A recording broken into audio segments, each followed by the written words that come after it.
Hello, welcome to MyStartup TV. I'm Major Sunil Shetty with yet another episode of the Thought Leader Show. Today we have a remarkable leader who has journeyed across industries from corporate boardrooms to social innovation hub or labs. My guest today is Mandar Apte. He is the former head of Shell's GameChanger program and now on a mission to redefine purpose and impact. Welcome, Mandarji, welcome to the show. It's an honor to speak to anyone in law enforcement also who has pivoted careers. Thank you very much, sir. Mandarji, You often say purpose is a destination and it's a journey. Purpose is not a destination, it's a journey. Can you take us back to when this philosophy first shaped your life or career? I go back, every day changes your life if you're open to receiving that change. But the biggest change that jolted my life was in 2001, after 9/11. I was on a business trip in Nigeria on a petroleum assignment, and it was in the Niger Delta. We were 3 petroleum engineers working on an oil and gas field, and suddenly out of nowhere, a whole village came and attacked us with swords and stones and sticks. And we did not have any time to think, ye kya ho raha hai? Why are they after me? We just ran. So it's like the fight or flight got kicked, and this one was just flight, like run. And we ran in a military truck, Nigerian army, and we went into the Shell camp that evening. And that is where, looking back, was the first time I thought about life and the purpose of my life, like what just happened. And such events don't just go away by reading a book or going to the pub and having a drink. They stay with you. And you think that they are negative events, but they actually wake you up from slumber and make you realize about, life is short. They make you aware of a very important spiritual principle called death, which, we take for granted when we say to people, good night, see you tomorrow. But such events, when they come in your life, it's when you get forced on this mission of purpose discovery. And I would say that would be the most humbling event of my life, that reshaped and repurposed what I feel. The rewiring happened. Like, why am I here? What's my existence about? Well, I think in some ways I can relate to what you have gone through. So what sparked your personal transformation from a corporate leader at Shell to someone deeply involved in social innovation and meditation? Back to again the same 2001 story. I had to look for some tool, wisdom to transform my well-being. Meditation practices came in my life in Houston in 2002, and my teachers were 2 white Americans. And learning from them about being in the present moment and pranayama, I felt embarrassed that why didn't I know any of this when I was growing up in India? And their dedication actually inspired me to become a teacher. So I, quote unquote, healed myself, although healing doesn't really happen immediately. But at least the path to that healing, I found the tools, and I felt I'm working at Shell 9 hours a day. And that's when I realized that, can I be a change agent in this large super tanker called Shell? Because the energy industry moves the whole world, literally. So sitting inside the belly of the beast, can I be that inspiration or messenger of compassion, kindness from within the company? And so that is when I started teaching meditation at work in 2003, 2004, like 20 years ago, when meditation, mindfulness were not buzzwords in America. And there you see hope, because people who come to your classes, they benefit from it. And that's when you realize that, oh, I can design pipelines in my day job, but is that my purpose? And that journey, America also had a crisis during that time called post-trauma stress disorder in the American army. Every 22 minutes, a soldier used to commit suicide. So more American soldiers died in America after the Iraq-Afghanistan war than actually in Iraq and Afghanistan. So in my evenings and weekends, I used to spend time with American soldiers in the American Veterans Hospital, teaching them pranayama, meditation, Sudarshan Kriya practices, and seeing them also on that healing journey. It used to give me like goosebumps, like, wow, I'm making a difference. And one of my mentors, peers, bosses asked me what I do in my evenings. And I told my boss what I do in my evenings is I teach meditation to soldiers. So he said, why don't you teach at Shell?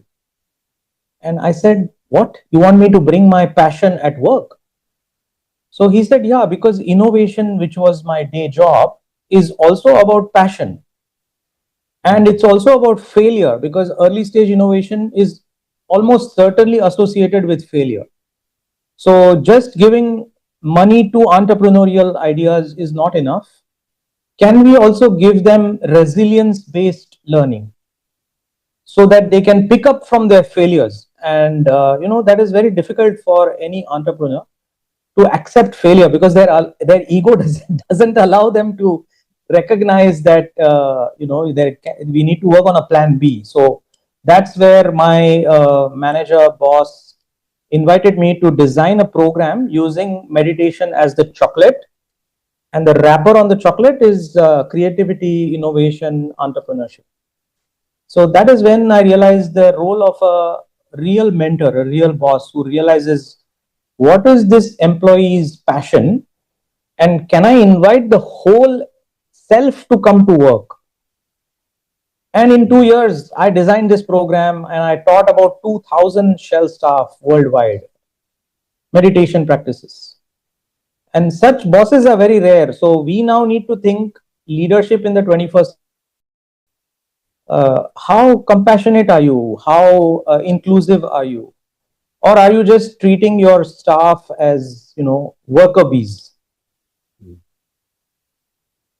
And this somehow, post corona, this whole concept of looking life at life beyond what you regularly do, that 9 to 5, really picked up pace.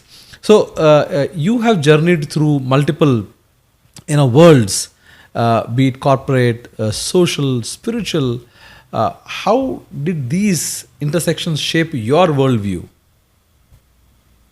So Corona was, the silver lining for the Corona pandemic was that everybody went online, which we could have all done 10 years ago because the tools were available, right? But Corona forced us to go online. And the world opened up, because now sitting in India, I could speak to somebody in Brazil. I don't have to be in Brazil. So what I found was that people are looking for being part of the solution. People are tired of complaining. People are tired of, being used by the politicians. And people are looking for contributing to the positive side of the world. Because, violence is happening everywhere in the world. And one of the reasons is a lack of mental well-being, a lack of being unable to heal from your trauma. And if you don't do it, it shapes your personality. You either hurt yourself or you go and hurt somebody else. And that could be through words that you use. Doesn't have to be punching or murdering someone. It could be just your behavior also will change. So that is what I felt is missing in the world, is we are all seeking peace, but we are looking in the wrong place. We are not looking within. And that is where I started thinking about how can India's wisdom, traditions, culture, which is all about peace and well-being and harmony, how can we package it such that it becomes integrated in different systems in the world, like police system, for example? That's not a very healthy job. It's a very stressful job, especially cities like Chicago, Los Angeles. It's a very dangerous job. We expect the police officer to be stress free, right? Similarly, we send our children to school. We expect the teacher to be stress free, but they are also human beings. So that was my discovery in the pandemic: is this inner well-being. Everyone needs it. Everybody will become better nurse, better teacher, better police officer. How do we package this into an offering? And so that is what I did through these last 6 years. I started a consultancy on peace building called Cities4Peace, and my clients are various cities in the world where there is a lot of violence. Los Angeles being my first client, where almost every day a murder happens in one part of LA called South Central Los Angeles. And for one murder, Sunil ji, we calculated how much money is spent by the taxpayer. So one murder happens in LA, and you calculate the direct cost and the indirect cost. It adds up to $8 million per murder. So now you will ask me how. So direct cost, like you need to send some officers to look for the culprit. You need to put them in jail. There is a trial. There is a sentence. There's a 30, 40, 50-year-old jail sentence, prison time. That's direct cost. Indirect cost, more murders in this neighborhood. You need more police, more pants, more cameras, more cars, more dash cams. So it builds up, it stacks up. And so And that money could have been spent for better purpose. $8 million. Leadership workshop that I did for the city of Los Angeles is I made them realize that you are spending money on violence. A little fraction of it, if you can use and provide these services of mental well-being, healthy living, healthy food, violence can be nipped at the bud. So that was the workshop that we did between, there are two gangs there called Crips and Bloods. So we brought the two opposite gangs and the LA cops in the same room and made them realize that they are all looking for the same thing: well-being, peace, love, mutual respect. And unless they heal their own trauma, violence will perpetuate. I'll kill you because your uncle killed my neighbor. Your uncle killed and looked at my sister. So this perpetual flow of violence needs to stop. And that stops when you decide, I am not going to participate. So that is where we integrated these breathing techniques and meditation practices so that the nervous system is not just fight or flight. There is a very beautiful aspect that is within each one of us, which is called the peace system, right? Which is an inner voice that comes and says, Sunil, relax, it's okay, calm down. That is training is missing in the world. Even in India, we see that, right? Some small silly thing like you cut somebody's lane and you bang horn and show fingers. Like, what's wrong with you? Because we have not learned how to invoke the peace system. It's okay, dude, you're going to die. Choose your battles. What are you fighting for? This common sense, we now need to package it because it's wisdom of the highest order. Very true. Given the fact that societies, we are experiencing or noticing fractures across the society. So that's why the thing you're doing, the initiative that you're running, takes so much of importance. So you led Shell's GameChanger social innovation program. Can you explain how this redefined the role of corporates in impact space? Yeah, so I'll go back to about 2012. I had finished this interesting part of my day job was to teach meditation at the workplace. So I got an award in 2012 called Intrapreneur of the Year. And I didn't know what this term means, but it is an entrepreneur, but inside a large organization. My work of bringing meditation, my passion at work, gave me that award. At that award event, I met with a very interesting man. He was training rats to sniff landmines. And the rats are on a leash like a dog.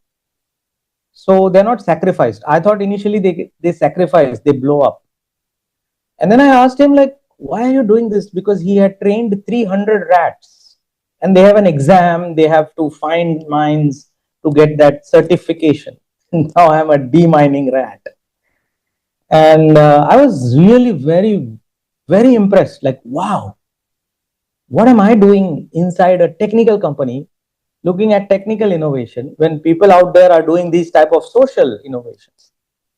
I went back to my workplace. I told my boss what I had, met at this award event. I told him about this person, and he said, "Can you guess how many people are on the Shell payroll to clean landmines?" So I said, "Zero to nahi hai. You wouldn't ask me. Maybe 100." So he laughed. He brought a press release. Shell companies had hired 2,000 people in Iraq because they had discovered $1 billion of natural gas by the Kuwait border. And obviously during Desert Storm, that place was mined. So the CSR team thought, let's employ local people, let's teach them how to do demining. And once they are demined, we can produce the hydrocarbon. So it's an idea. We both jumped out of our chair and we said rats. So that was the discovery that rats from Africa can help Shell for two reasons. One, the life of this person that is cleaning the land will be safer, that he will know where is the landmine. Second, they are 10 times faster than human demining. So by employing rats as your co-pilot, you can get access to the land faster, which is money. So this term is called shared value. That innovation for Shell doesn't have to do anything about energy technology. It can be a social innovation that is not philanthropy, that is not donation, that is not CSR, but it is used for business benefit also. So that was my discovery in 2012, 2013. That shaped my life. We created a separate impact fund. And the next 4 years, my job was to find other innovations that create shared value. And that is where I realized after 4 years of doing that role that business must play a role going beyond CSR, because there's nothing wrong in making money. And in fact, that money helps you to sustain that solution, right? Sustain that idea. And one of the things I did was go back to my own challenge of being attacked in Nigeria to see whether can I invest in a peace building program through my GameChanger social innovation mandate that creates shared value, which is good for society and good for business bottom line also. And I found a business case. The business case was that when there is violence in those communities, oil pipelines, people steal oil from the pipelines. There are illegal refineries that are set up. Shiploads of oil is black marketed. So that is the business value, right? If you promote peace, it creates dual value. One, harmony, good CSR. Second, business value, no loss of revenue. So that's where I became a thought leader in that space of, can peace be profitable? And so with my own like meditation teacher background and a healthy relation with my manager, we decided what would I do if I leave Shell? And that became that sweet spot. Like, can I help organizations, brands, corporations, cities to look for how do you stop violence, promote peace and prosperity both? Right? That's the LA story. Like, you're putting so much money in the business of violence, you can take a little bit, invest in peace. So that was where I, found myself reflecting now 10, 11 years later, that peace is not just the absence of war. Peace and security is the sustainable development goal number 16. People talk about SDGs. It is a 16, goal number 16. Business doesn't play a role in being part of the solution. And that is so stupid, because business also gets impacted. When there is a riot, businesses get impacted. So that is where I feel I would like to be a bad cop, good cop for the corporate world, to show them that, hey, you can do it. So anybody listening to this podcast, if you are part of a corporate entity, you need to start thinking about, hey, how can Microsoft promote peace? How can Google promote peace? How can McDonald's? How can Starbucks? How can your own business entity? How can it promote peace and make revenue? And if you find that sweet spot, you have left a legacy. Very valid point. So, what does shared value mean in today's business landscape? And more particularly, how can startups, truly practice this beyond lip service? Beyond lip service, if you have to go there, you have to find the authentic leader within. Okay, the leader that knows certain spiritual truths, that I am here for a short time. I'm here for a short time. Let everything that happen be in the good for the world and good for me. So that is where, that inner transformation needs to happen at every level, whether you are a startup leader or a leader of a Fortune 100 company. That how many business class flights will you take? How many Cancun trips will you take? So this realization that I'm here for a short time, I want to leave a legacy. And second, shared value thinking helps you to think beyond just money. Because the value doesn't have to be money always. It could be safety, it could be happiness, it could be prosperity beyond financial realm. That thinking again requires you to step out of your box and be more conscious, be more available, I would say, because the world has many challenges, right? And the world today is very complex. You can't predict what happens tomorrow. And these challenges are everywhere. There's suicides happening, there's homicides, there is riots, there is climate change impact, there is refugees. So as a startup, you can start thinking about creating a niche where you can create a win-win. And shared value thinking or shared value principles allow you to go beyond value just for me, right? And actually it's a no-brainer, right? It's a no-brainer, because in your success, and let's assume you become successful and you get $1 million exit and whatever, you sleep on a golden bed, that doesn't mean you will sleep well, my friend, right? The person sleepless, homeless will be much more enjoying his life and sleep than somebody who is sleeping on a golden bed. So shared value thinking without that inner discovery is again hollow. I was once having a chat with Michael Porter of the Harvard Business School.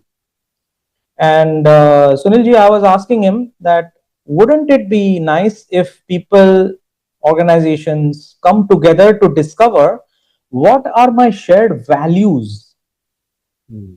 Right? What values shape our life? What do we associate? What do we like? And once we are connected at the shared values level, then shared value, finding where we can make money and get a win-win will be very easy. And that is again where India and our culture is very unique, because we operate from a civilizational lens. You put 7 people in a train compartment, in a train ride, within 10 hours of that train journey, they know their 7 generations, right? They have shared food. That is where the world is missing. The world is missing on how do you create belonging, because that belonging value will come after, once that human connection is made. So my experience living in America and in the West, it's very transactional, whereas in our culture it's all transformational. And also somehow, the whole new concept, which I think at least I have been start hearing in for about a decade now, not before that, is the whole world of privacy since this social media came up, and in the process of privacy, no, not I don't mean that people should intrude into your private space, but then using privacy as a as an excuse, people have started building walls around them, which has secluded them even more. As you rightly said, in India, if you put 10 people in a train ride, even for 1 hour, probably they would know at least two generations within that time. They would have shared their numbers, they would have shared, and we have all experienced that, right? So, Yeah, what and is the biggest?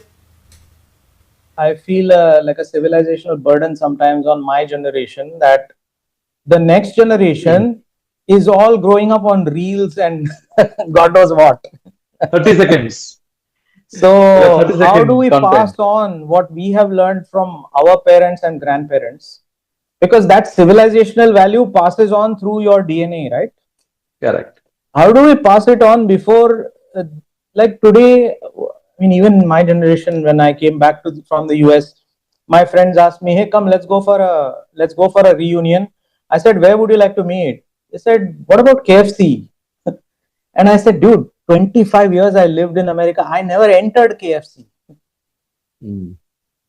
So that's where I think we have a responsibility as leaders to not forget our civilizational heritage and the knowledge that our culture possesses.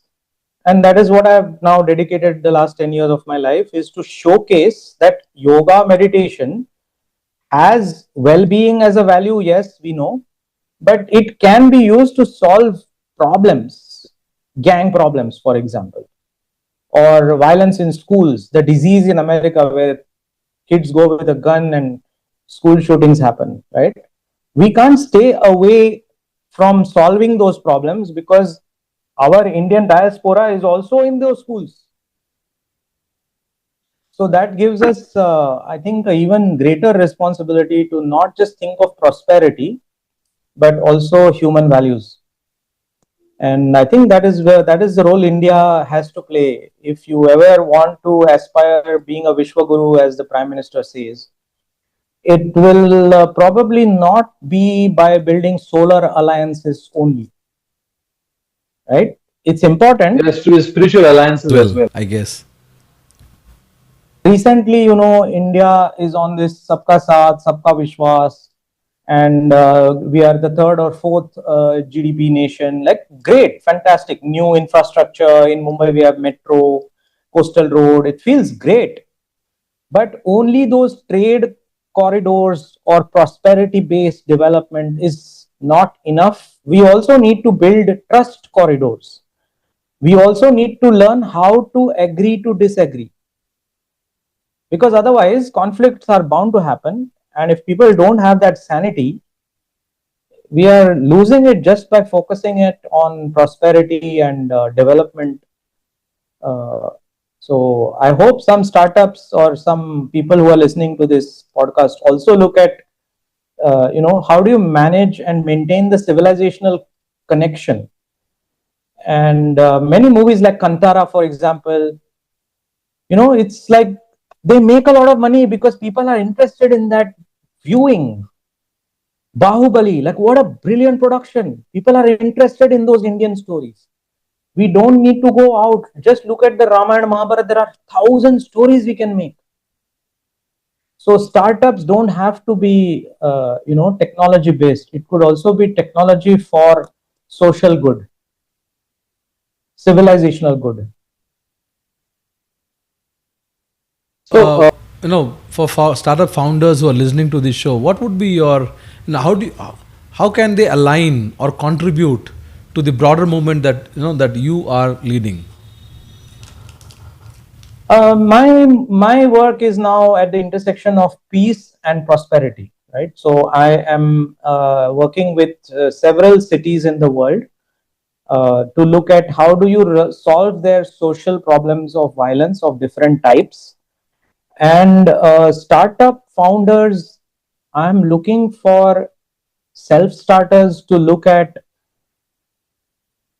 the role of culture tourism, culture diplomacy, because people are looking for what next? How do I solve the problem of Ukraine? How do I solve the problem of gun violence, right? And this country can provide that timeout, can provide that safe space to think out of the box. So I'm looking for startup founders who are proud of our culture, our heritage, because you cannot sell anything unless you are proud of that product, right? So like with that realm, I made a documentary film few years ago. I hosted American victims of gun violence and perpetrators, the gang members of violence, on a spiritual transformation journey together in India. So that film is now used in schools to teach peace in the classroom. So that film is not on YouTube because it still has a monetary value, right? So like this, we need to think of other ways of how do you monetize. And that is what startups need to also think about, what in our country can be monetized. So culture, wisdom, traditions, tourism, films, animation, videos. There's so many things to do. Sky's the limit. Peace everybody is looking for. We need to give people what they're looking for. Yeah. So how can platforms like MyStartup TV support, voices like yours and help bridge the gap between innovation and impact? I think by having this conversation, you have already started. And, I look at people like you as a hive, right? Because you are pollinating with so many others. And we are all doing our work, whatever that work is, right? I look at initiatives like you of bringing people together that seemingly feel they are different. But now that you have had a conversation with me and 20 other people, that connecting the dots is a service that you can do or your platform can do. Is convening people that should be meeting but they don't come and meet. And it could be based on certain, concepts like value-based education, which our country for sure needs to revive. And that is where we need a meeting of hearts and minds. The problems are many, like the children of today, the youth of today are into drugs, are committing suicides. I just came back from IIT Bombay. Last semester, there were 6 candidates that attempted suicide, and none of them were exam pressure. They were all simple things like my girlfriend went away with someone else. I asked a girl out. She rejected me for a date. And I'm sure this used to happen in my generation also, but it's happening a lot because reels and social media tells me that, hey, I can also ask somebody out. Or probably, In our times, living in the society, we knew how to handle these pressures. Not that in our generation, people didn't get rejected or these kind of incidents didn't happen. Probably the system was such. Today, the pressure is not just, let's say somebody's girlfriend went away with somebody else, or your proposal got rejected. The fact that you can't go to another person and talk about it, isn't it? Because as I mentioned, That we're living in a silos. Nearest friend may be on a chat somewhere else, whereas we had a childhood friend. We used to go hang out. We could talk to someone. I think that is where again the pandemic played a big role in creating that dent that we don't know how to make friends these days. So that is where platforms like MyStartup TV can create some domain like education, like I was saying, and bring people together who are thought leaders in different aspects of value-based transformational education. Right? We can't leave it to the Ministry of Education. We can't leave it to the Bombay Municipal Corporation. So civil society acting and entrepreneurship. So that is where startups come in, right? But then you need to create those ecosystems, and that is perhaps the role of conveners like you. Is definitely. Yeah. Play like a hive role, like you are inviting certain honeybees to come in your hive, pollinate, have a good time and go do something. Thank you for that. It adds another dimension to our vision. We have been talking ourselves. We have been talking to others, telling that we are a platform to bring entrepreneurs together. But you kind of gave a new dimension to it. So, Mandar, we look forward to hosting you again, and definitely we want to explore with you an exclusive show on what you do, the kind of work you're doing, and along with you, we would love to be part of the journey where we can create impact, positive impact in the society. Thank you for joining us.